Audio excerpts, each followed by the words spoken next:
जोहार साथियों, मैं मुकेश विरवा। सारंडा को अभयारण्य घोषित करने के मामले में राज्य सरकार और केंद्र सरकार दोनों ने ही कई गलतियां की, जिस कारण से ना ही सारंडा अभयारण्य घोषित हो पा रही है और ना ही सारंडा के बीहड़ में रहने वाले आदिवासियों की बात ही कभी सुनी गई। यह पहली बार है जब राज्य सरकार सारंडा में रहने वाले 75,000 से अधिक आदिवासियों की बात सुनने का प्रयास कर रही है। हालांकि सारंडा अभयारण्य के संबंध में 2 महत्वपूर्ण वीडियो पहले ही मैंने YouTube पर डाल रखे हैं। आप जाकर विभिन्न तथ्यों को यहां देख सकते हैं। इन दोनों वीडियो में विस्तार से सारंडा अभयारण्य के बारे में जानकारी दी गई है। यदि उस पर कोई रिसर्च भी करना चाहेगा तो उससे संबंधित आंकड़े भी इन दोनों वीडियो में आपको मिलेंगे। आश्चर्य की बात तो यह है कि एनजीटी की कोलकाता इकाई ने तकरीबन 31,000 हेक्टेयर में सारंडा अभयारण्य बनाने का प्रस्ताव किया था राज्य सरकार के प्रस्ताव के आधार पर, लेकिन झारखंड सरकार के फॉरेस्ट ऑफिसर ने प्रस्ताव में तकरीबन 57,000 हेक्टेयर क्षेत्र को अभयारण्य घोषित करने का प्रस्ताव सुप्रीम कोर्ट में डालती है। यह सभी कार्य योजनाएँ कागजों पर ही चल रही थी। फॉरेस्ट विभाग भी अपने स्तर पर एनजीटी में और सुप्रीम कोर्ट में हलफनामा दायर कर जानकारी दे रही थी। सरकार ढुलमुल नीति अपनाकर इन कार्रवाइयों से बचती रही। साथ ही हलफनामा में 13,000 तकरीबन हेक्टेयर अतिरिक्त क्षेत्र को ससंग्ध अब्रू संरक्षण रिजर्व के रूप में अधिसूचित करने का भी प्रस्ताव सरकार की ओर से किया गया था। यह सब वादा राज्य सरकार की ओर से पूरा नहीं किया गया, जिस कारण से सुप्रीम कोर्ट ने 8 अक्टूबर 2025 तक सारंडा अभयारण्य को अधिसूचित करने का आदेश देती है। न्यायालय की प्रक्रिया में यह आदेश काफ़ी कठोरता से कही गई है। इस कारण से राज्य सरकार भी हरकत में आई और अपनी गलतियों को सुधारने के लिए जनता के बीच में पहुंचने लगी। सारंडा अभयारण्य से संबंधित कई सारे आंकड़े इन 2 वीडियो में मौजूद हैं। ध्यान से उन्हें सुने और उन आंकड़ों को अपने रेफरेंस के लिए नोटबुक में आप लिख सकते हैं।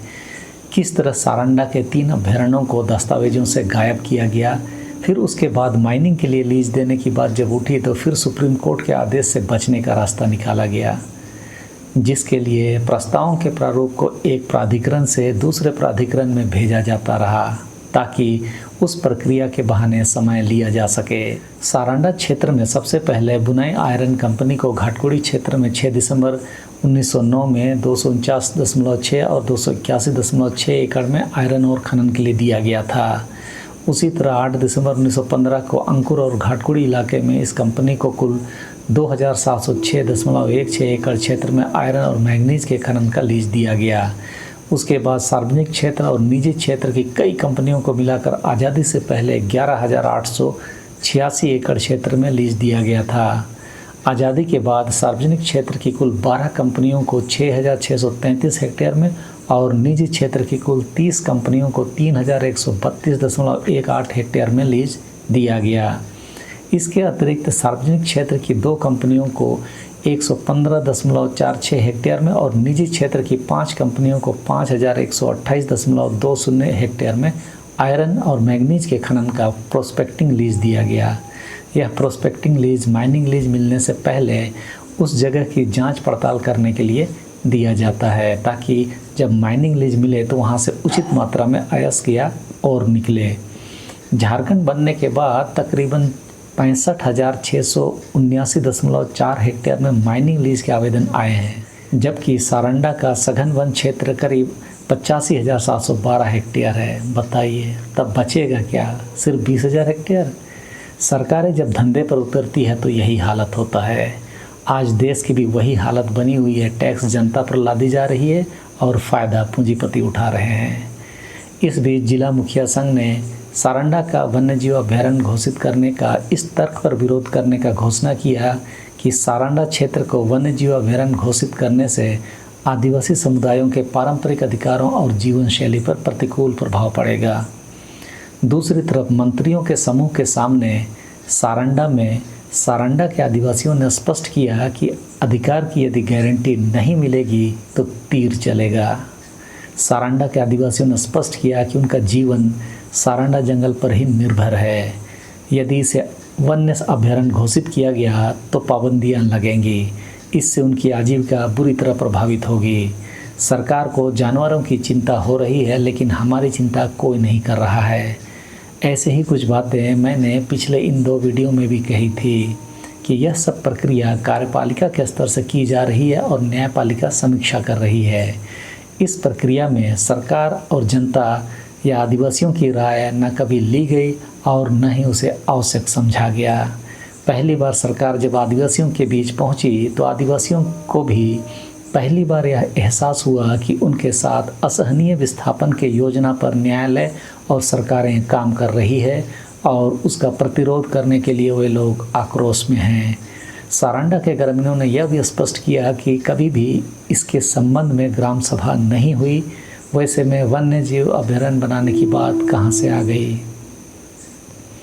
दूसरी तरफ वन्य जीव संरक्षण अधिनियम 1972 के तहत अभयारण्य में कई तरह के प्रतिबंध होते हैं, जिसमें मुख्य रूप से शिकार करने की पूर्ण पाबंदी होती है। वन्य जीवों को पकड़ना या मारना मना होता है। पेड़ पौधों को काटना और वनस्पतियों को नुकसान पहुंचाने की मनाही होती है। साथ ही जब वन्य जीव के आवास क्षेत्र यानी कि जिसे हम कोर बेल्ट बोलते हैं वहां पर आना जाना बिल्कुल मना होता है। साथ ही क्षेत्र में कई तरह की वाणिज्यिक गतिविधियों पर भी सख्त पाबंदी होती है, जैसे लकड़ी काट कर बेचना या जड़ी बूटियों को संग्रह कर बेचना इत्यादि। लेकिन स्थानीय आदिवासी जैसे हो और मुंडा समुदाय के लोग इस क्षेत्र में बसते हैं तो अपने पारंपरिक जंगलों का उपयोग जैसे लकड़ी संग्रह हो या चराई के लिए उपयोग करना हो अथवा औषधीय पौधों का उपयोग को वे लोग जारी रख सकते हैं। लेकिन यह वन अधिकार अधिनियम के नियमों के अंतर्गत विनियमित होना चाहिए और यह भी स्पष्ट होना होगा कि यदि आदिवासी समुदाय ने अपने अधिकारों का दावा यानी कि क्लेम नहीं किया तो पाबंदियां और सख्त हो सकती है। आदिवासी समुदाय अपने धार्मिक और सांस्कृतिक प्रथाएं जारी रख सकती है। साथ ही पारंपरिक खेती भी कुछ शर्तों के साथ जारी रख सकते हैं। यह सब वन अधिकार अधिनियम 2006 के अधीन अधिकार के तहत मिल सकते हैं। महत्वपूर्ण बात यह भी है कि अभयारण्य घोषित करने से आदिवासियों के पारंपरिक अधिकार स्वतः समाप्त नहीं होंगे, क्योंकि ऐसा कोई प्रावधान नहीं है। केवल वे गतिविधियां प्रतिबंधित होंगी जो वन्य जीव संरक्षण के लिए हानिकारक है। यानी कि सरकारी मिशनरी यदि आदिवासियों को उस इलाके से निकालना चाहें तो आदिवासियों की भी गतिविधियों को वन्य जीव संरक्षण के लिए हानिकारक घोषित कर सकती है, जिसके कारण वहां से आदिवासियों को हटाना भी पड़ सकता है, क्योंकि सरकारें स्थिर नहीं हैं। हो सकता है कि मौजूदा सरकार जो हेमंत सोरेन सरकार है वह आदिवासियों की बात को मान भी लें, लेकिन हमेशा के लिए तो हेमंत सोरेन की सरकार नहीं रहेगी। सरकार बदलेगी तो जंगल के कानून भी बदलेंगे। जो भी प्रतिबंध लगेंगे उसकी सीमा वास्तव में राज्य सरकार पर ही निहित होती है, जो कि अभयारण्य प्रबंधन योजना के अंतर्गत तय की जाती है। यह बात भी महत्वपूर्ण है कि अभयारण्य में ग्राम सभा की सहमति के बिना कोई भी बड़ा परिवर्तन नहीं किया जा सकता। यदि अभयारण्य बनता भी है तो परियोजना से पहले पर्यावरणीय प्रभाव मूल्यांकन या इन्वायरमेंट इम्पैक्ट असेसमेंट, जिसे शॉर्ट में EIA रिपोर्ट कहते हैं, और सोशल इम्पैक्ट असेसमेंट यानी कि शॉर्ट में SIA बोलते हैं, कराना जरूरी है, जो कि सामुदायिक परामर्श से किया जाना है।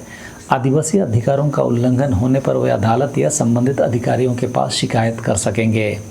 मौजूदा परिस्थिति में सरकार ग्रामीणों, जनप्रतिनिधियों और समाज के अन्य वर्गों से राय लेकर रिपोर्ट पेश करेगी, लेकिन लगातार हो रहे विरोध से सरकार की मुश्किलें बढ़ गई है। सारंडा जंगल न केवल एशिया का सबसे बड़ा साल वन है, बल्कि यह झारखंड और देश की जैव विविधता की धरोहर भी है। यहाँ अनेक दुर्लभ वन्य जीव, पक्षी और वनस्पतियाँ पाई जाती है। यही कारण है कि सारंडा को वन्य जीव अभयारण्य क्षेत्र में बदलने की कवायद हो रही है। हालांकि यह सवाल भी उतना ही गंभीर है कि क्या संरक्षण की कीमत पर हजारों लोगों की आजीविका और जीवन उजाड़े जाएं?